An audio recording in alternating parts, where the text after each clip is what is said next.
My friend with cancer wished for one final wedding, and to my shock, her chosen partner was my boyfriend. As I watched their grand ceremony unfold, I found myself seeking comfort in the arms of a stranger. He kept confirming, "Trina Barton, are you really willing to marry me?"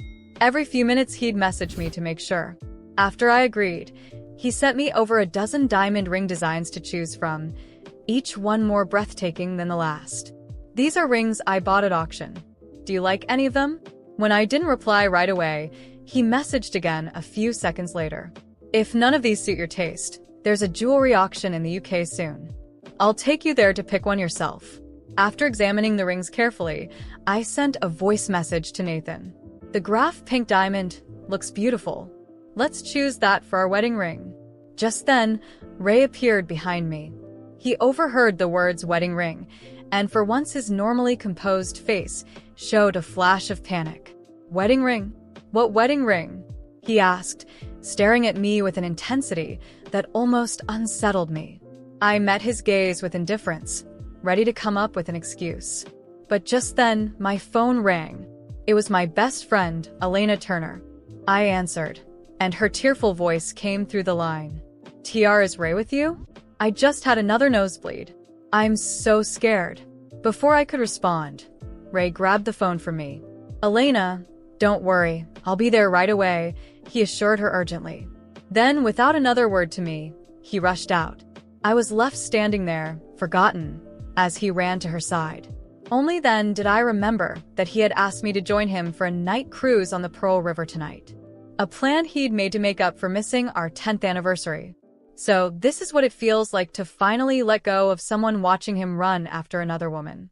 My heart remains calm, untouched, as if nothing could stir it anymore. My father's phone rang again. This time it was Nathan. "Trina, are you ready? I'll pick you up in Boston tomorrow." Gazing into the distance, I replied softly, "Give me a week to settle things here. After that, I'll return to Seattle, and we'll get married." His voice was warm on the other end. "All right, I'll be waiting for you. If anything comes up that you can't handle, remember, I'm here." After we hung up, I called Grandpa Hall to say goodbye. He and my grandfather were comrades in arms and shared a deep bond. When I was 8, doctors diagnosed me with a severe heart condition. As luck would have it, the Hall family owned a renowned private hospital specializing in cardiology, so my grandfather decided to send me to them in Boston for treatment. Since then, Ray's parents have cared for me as their own, and Grandpa Hall has always looked after me with boundless kindness. As I prepared to return to Seattle, it felt only natural to say my goodbyes. Ray didn't come home again that night. A message from Elena appeared on my phone. "Look at you with cake all over your face. So cute." Attached was a photo of Ray leaning down to take a bite of cake with Elena, playfully smearing cream on his cheek. Moments later, she deleted the message. "I'm sorry, Trina. I sent it to the wrong person." Just now, she wrote again. "Ray thought it was cute and asked me to send it to him. You're not upset, right?" I didn't reply. Instead, I went back to my room and quietly began packing my things. The following day at noon, Ray finally came home, carrying a gift he'd brought to apologize. "Trina, Elena's condition got serious last night. I just took her to the hospital," he said, watching me closely. I stayed silent as I opened the velvet box he offered. Inside was an elegant Van Cleef Arpels watch, the strap circled in diamonds. Beautiful, extravagant. Yet I remembered he had once given Elena a similar gift. Mine was simply the pricier version. Noticing my lack of response, Ray asked with a hint of worry, "Trina, are you upset?" I answered calmly, "No. Elena's unwell. You should be with her." He gave me a curious look, as if sensing something off about my response, but eventually just sighed. "I'm glad you're not angry," he said. "After all, we have a long future ahead of us together." "But Elena..." His eyes glistened with emotion. I had no patience to hear more. "Then by all means spend more time with that." I turned to leave, but he caught my wrist, stopping me in my tracks. When I looked up, my expression was flat, my gaze emotionless. "What is it?" I asked. Ray looked mildly annoyed, though he didn't seem to know why. Before he could say more, his phone rang again. Glancing at the screen, he looked back up at me. "Trina, I'll be on a business trip for a few days. I won't be back for a while. You take care," I replied casually, thinking that his absence would make it easier for me to visit the Hall family and say my goodbyes. The next morning, I gathered the gifts I'd prepared and made my way to the Hall family home. When Mrs. Hall heard I was returning to Seattle, her eyes filled with concern. "Trina, what happened? You've settled so well here in Boston. Why leave so suddenly?" Mr. Hall, on the other hand, slammed the table in frustration. "And where is Ray? Why didn't he come with you? Did he mistreat you?" I hesitated, but I couldn't bring myself to tell them everything. "No, nothing like that. It's just that I've been away from home for so long. I'd like to go back and reconnect." Mrs. Hall looked at me with concern. "Does Ray know you're planning to go back to keep things simple?" I nodded. "Yes, he knows." With that, everyone seemed to understand. There was no convincing me to stay. After exchanging a few more words, I stood to leave. Just then the front door swung open and there stood Ray Elena beside him, her expression calm and assured. "Trina, what a surprise to see you here," she said with a smile, as if she were already a part of the Hall family. I held her gaze, my voice steady. "I don't need to explain to you why I'm here." With that, I brushed past Ray, heading for the door. Realizing I was leaving, Ray quickly followed, his voice urgent. "Trina, you've got this all wrong. I only brought Elena here so my parents could help her find a good doctor." He paused, as if trying to appeal to reason. "She's also your best friend, after all. You're not upset, are you?" I paused for a brief moment, his words fading as memories flooded back. His promise to me under the cherry tree when he was 18, he had said that marrying me was his lifelong dream. He once promised he'd bring me home to meet his parents as his future wife. But here he was introducing another woman to the Hall family while telling me he was on a business trip. Seeing the anticipation in Ray's eyes, I replied calmly, "Why would I care? I've never been the type to hold grudges. People who aren't worth it don't deserve my concern." Ray looked momentarily taken aback. "Trina, do you really not care at all?" He was impossible to please when he and Elena were close. Before, he called me narrow-minded for being upset. Now that I chose to ignore it, he still wasn't satisfied. I saw no point in explaining myself. Without another word, he leaned down and pecked me on the forehead. "Be good and wait for me at home," he said softly. As the elevator doors closed, I wiped my forehead. The gesture left me feeling sick. On our 10th anniversary, Ray had also dodged me with some excuse about a business trip. That night, I received a video call request from Elena. When the call connected, I could hear the lively sounds of a wedding celebration, and it slowly dawned on me. The wedding was Ray and Elena's. As the video call progressed, Elena's victorious grin dominated the screen. I realized I had to move quickly. After that last night in Boston, I felt truly free for the first time. It was as if all the promises, plans, and moments Ray and I had shared had dissolved into thin air, leaving me alone but with newfound clarity. There were no more excuses, no more attempts to salvage something that had long been broken. Nathan was waiting for me in Seattle, offering something I had never truly had, a chance to be genuinely loved, without reservations or hidden agendas. I returned home that night with a heavy heart, but a clear mind. I packed the rest of my things, carefully setting aside every object that once held sentimental value. Letters, small mementos from our trips, even the photo album Ray had made for our second anniversary. All of it went into a box. I sealed it and left it by the apartment door. I wouldn't take anything from that life with me. The past would stay here, buried in that city and in that relationship that had never been real. But what hurt most was realizing how much time I had wasted on someone who had never truly seen me. The next morning, Ray showed up at the apartment early, unannounced, with that familiar expression, one I knew too well, the face of someone about to deliver a half-hearted excuse. He glanced at the box by the door, then looked at me with a smirk that bordered on mocking. "Going somewhere?" he asked, as if he didn't already know. I took a deep breath, trying to keep my composure. "I'm leaving, Ray. I'm going back to Seattle. Is there anything else I can do for you?" He looked shocked, But instead of trying to change my mind, his expression shifted to one of annoyance and superiority. "So, that's it? You're giving up on us just like that, Trina? After everything we've been through?" I almost laughed. After everything we'd been through? I was the one who had endured each excuse, each absence, each lie. He, on the other hand, had just moved seamlessly from one lie to another, without ever really living anything with depth. I looked at him, and at that moment, I saw the Ray I had never wanted to see.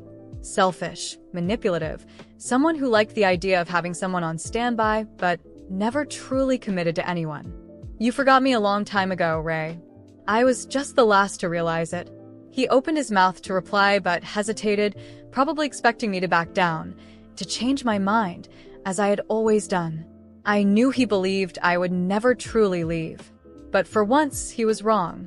Ray tried one last attempt, appealing to our history together. He started talking about the promises, about how much we had meant to each other. But the words sounded hollow. He was speaking about us as if recounting a fictional story, devoid of any real emotion, without anything that could make me believe it.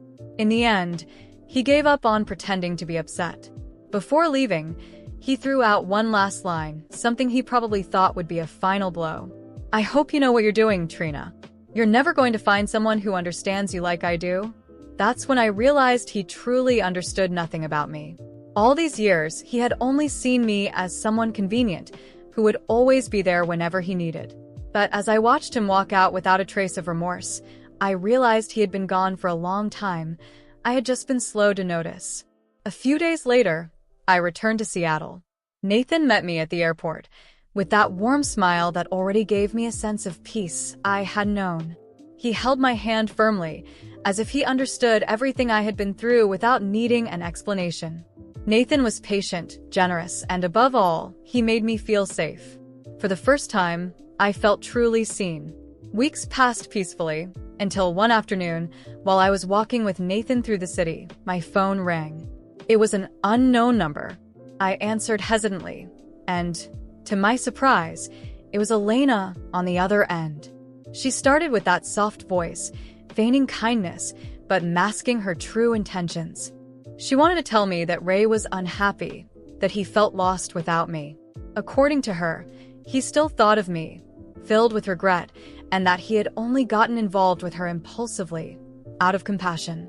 She ended her speech begging, or rather, imploring, for me to go back to him, to reconsider. But each word she spoke only confirmed that I was finally free from that emotional prison. I took a deep breath and told her, as calmly as I could, that there was no turning back, that I had found someone who genuinely respected and valued me. Someone who made me realize how foolish I had been for waiting so long to escape that toxic relationship. She didn't take it well, of course. She made one last, desperate attempt to make me feel guilty, but nothing could shake me anymore. After that conversation, I decided to block any contact from Ray or Elena. They were now a closed chapter in my life, a part of the past I was finally willing to forget. Yet, Ray wasn't ready to let go so easily. One day, I received a letter at home from his mother. Mrs. Hall, who had always been kind to me, was asking me to reconsider, claiming Ray was truly remorseful and that his relationship with Elena had no future. But to me, it was too late for any apologies or pleas. I was determined not to return to that cycle of pain. I started focusing on myself, on my future with Nathan, on building something real, something worth my time. With every step, I felt like I was healing, rediscovering who I truly was. It was a slow process, but each day was a small victory over everything Ray and Elena had tried to take from me. I was at peace, and nothing, not Ray's false remorse, nor Elena's desperate appeals, could make me give up my happiness. After months in Seattle, finally at peace with Nathan by my side, I believed the past was truly behind me. But one day, out of nowhere, I received a message from Ray. He wanted to talk, claiming he needed closure. I hesitated, but after weeks of persistence, I decided to put an end to it once and for all. We met in a discreet cafe, a neutral space with no ties to our shared past. I arrived first, and Ray walked in a few minutes later, looking visibly worn out. He seemed burdened, but to me, it no longer mattered. He sat across from me and, after a long sigh, began with the predictable apologies.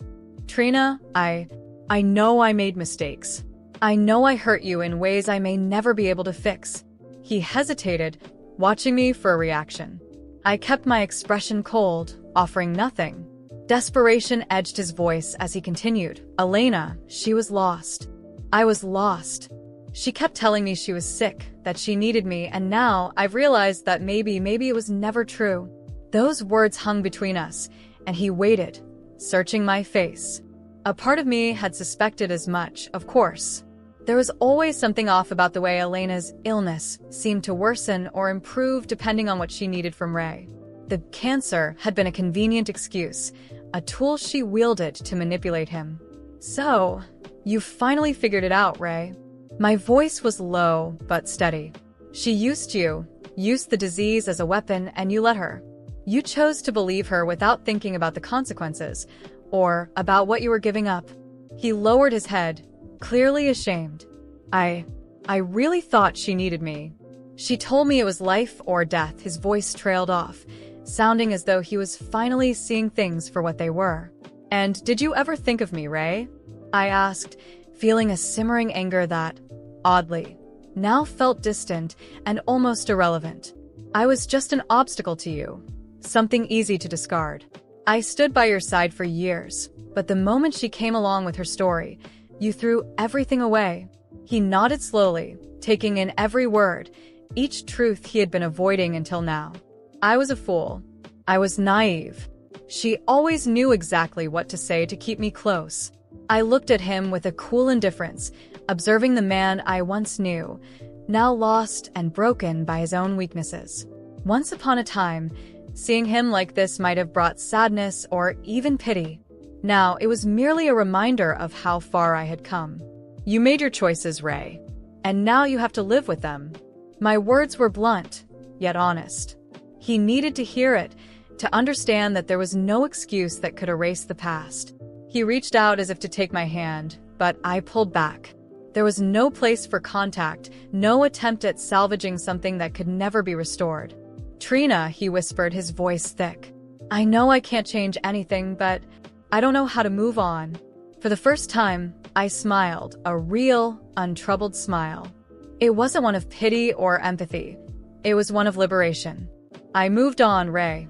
And as for you, that's no longer my concern. I finally found someone who knows what it means to love without manipulation, someone who truly sees me. And you, well, you'll have to live with the choices you made. I stood up, ready to leave that chapter behind once and for all. He remained there, motionless, with a look of loss and regret, unsure of what to do. In the days that followed, Ray tried reaching out again, sending me messages, calling occasionally, his attempts increasingly desperate. I ignored them all. Eventually, he stopped. Through mutual friends, I later heard that Ray and Elena had ended up together, but their relationship was plagued by jealousy and distrust. He discovered other lies of hers, and little by little, the illusion he had created unraveled. They said he was bitter, trapped in a relationship he'd helped build, a situation that now consumed him. It was ironic how fate sometimes returns exactly what we sow. As for me, I moved forward, my heart at peace, knowing that my real revenge was choosing happiness. I was living something they could never understand, the freedom of being with someone who respected me, who saw the best in me. And knowing that Ray and Elena were ensnared in their own lies was, in a way, the perfect closure.